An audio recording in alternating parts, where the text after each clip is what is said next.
This is Dustin with Chattanooga Home Inspector. I'm out on an inspection this morning, just doing some walking around the outside, and I'm sure you can already see what I see.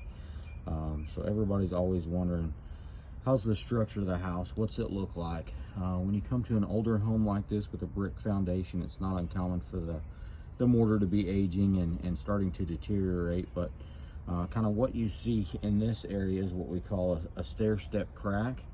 There's another one a little bit more subtle here, but the part that gets me is where you can actually see the holes through where the mortar is. Now let's get another look at this from the actual basement slash crawl space side, just to give you some context. So we're walking into a dark area. Step down here, and as you look back towards that area that we were just looking at outside, you can see the amount of daylight peeking through, which tells us we definitely have some displacement. We definitely have some bad mortar joints that probably need some attention. Hope that helps. Thanks, guys.